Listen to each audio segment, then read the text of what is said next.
lamig sa Benguet nitong mga nakaraang linggo, siya namang init ng tubig sa isang batis na matatagpuan din doon. Ang tubig, kumukulo. Ang pinakamataas na bundok sa Luzon na Mount Pulag sa sobrang lamig nitong nakaraang buwan. Ilang bahagi nito, nabalot na raw ng yelo. Yung tubig nag-frozen. Sobrang lamig. Pero halos isang oras mula sa jump-off station papunta sa Mount Pulag, may batis namang matatagpuan na parang kabaligtaran.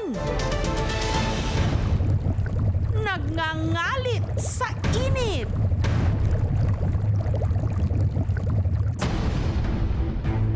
Bago ito marating, sa main road pa lang ng Daklan, umaalingasaw na ang amoy ng bugok na itlog. Pag umuulan, malakas yung ulan at hangin, pumupunta yung amoy doon sa baba, sa school namin. Sa entrada, kapuna-punang nagkalat ang mga kulay puting bato hanggang bubungat na ang parang batis na ang tubig kulay putik. Pirmi rin itong umuusok-usok at kumukulo-kulo. Tuwing umaga, nagbabad ilang buwan, naalis naman yung sakit ng tuhod niya. Bakit nga ba ang tubig dito? Laging mainit, umuusok at bumubulwak-bulwak pa. Ang tila kumukulong batis na ito, tinatawag ng mga residente na badakbak. Salitang Ibaloy na ang ibig sabihin, kumukulo. Heirloom ito ng grandparents namin. Binibigyan na namin sa LGU for tourism purposes. Nakikita mo talagang umuusok at kumukulo. Grabe. Pag nalublog dito ang baboy, automatic nilaga. As years go by, nag-change ang position, ang location ng yung bumubuluwak. Sa iba pa, may mga maliliit na singaw na ang usok hindi raw ligtas hawakan. Pero ang sinasadya rito ng mga turista, ang mas malawak na batis na ito na may 6 hanggang 10 metro ang lawak kung saan pwede kang magloblob. May kahoy sa gitna kung saan pwedeng humawak at maupo. Nakakagaan ng loob, masarap pa ang tulog mo.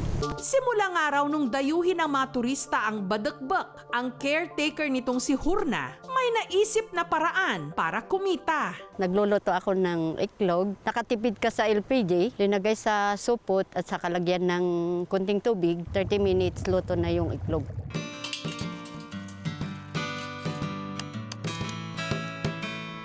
Ito na ang ating iklog. Sarap. Ang tubong Daklan na si Jobel, dito raw nagbabad noon para mabilis na maghilom ang sugat niya nung naaksidente siya sa motor. Ito po yung sugat na dahil sa motor accident. Nag-dry siya agad-agad, mga 2 days na nagbabad ako. Kaya dito raw ulit siya naliligo para naman mabilis na gumaling ang mga sugat niya dahil sa diabetes. Walang medical study na magbaback up dyan. Medyo risky kung mag-expose ka ng matagal sa mga hot springs tapos wala yung protective sensation ng hands and feet mo, pwedeng mag-startan or pagsimulan ng infection. Ang teacher na si Clyde, ang putik ginawa niyang mud pack sa mukha. Pag nakikita ko yung mga taga dito, makikinis yung mukha nila eh. So I tried.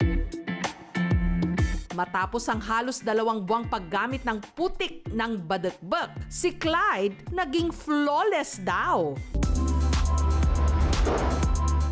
Yung mga pimples, gradual siya nababawasan. Hindi na ako masyadong nako-conscious, lalo na sa harap ng mga tao. Nakakatulong po ito sa mga merong acne or pimples, psoriasis, eczema at rashes. In fact, maganda rin ito para sa ating mga buhok. Hindi pwede na kapag ka ikaw ay may sugat, i-apply mo to sa iyong balat kasi ito ay magkakaroon ng additional damage. Pero para kay William, ang tubig sa badakbak may hatid na peligro. Nalapnos kasi rito ang kanyang balat nung nahulog siya rito taong 2013. Gabi po. Parang lumiit yung daan na malawak. Pre, mainit yun eh. Kumukulo.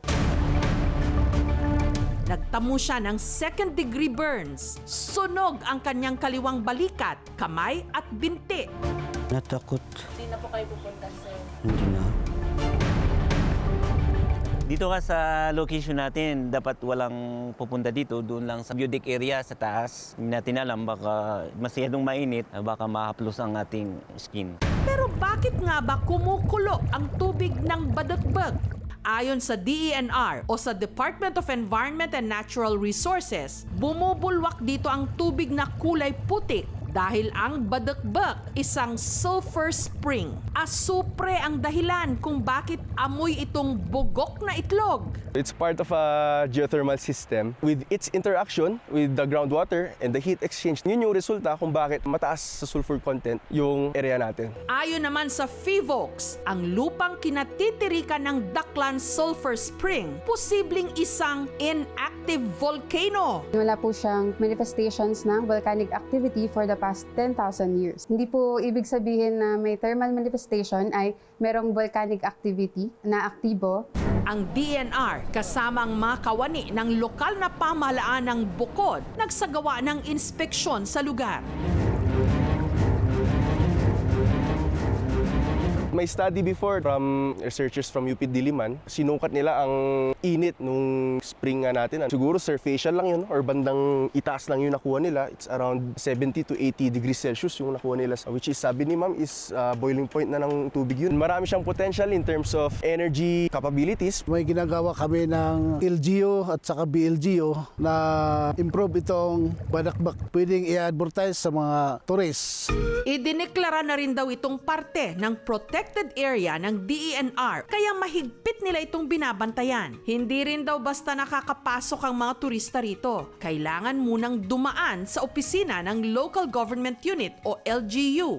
Para masigurong ligtas ito sa mga turista, naglagay na rin sila ng perimeter fence. Kailangang alagaan din kasi isa siya sa mga inland wetlands. May mga prohibited acts at may kaakibat na multa o pagkakulong sa magva-violate kaya ng pagputol ng mga kahoy na walang permit. Sana ang pagtangkilik natin sa yamang ito ng ating kalikasan maging sing-init din kung paano natin ito alagaan at protektahan. Thank you so much mga kapuso. Kung nagustuhan niyo po ang videong ito, subscribe na sa GMA Public Affairs YouTube channel. Don't forget to hit the bell button for our latest updates.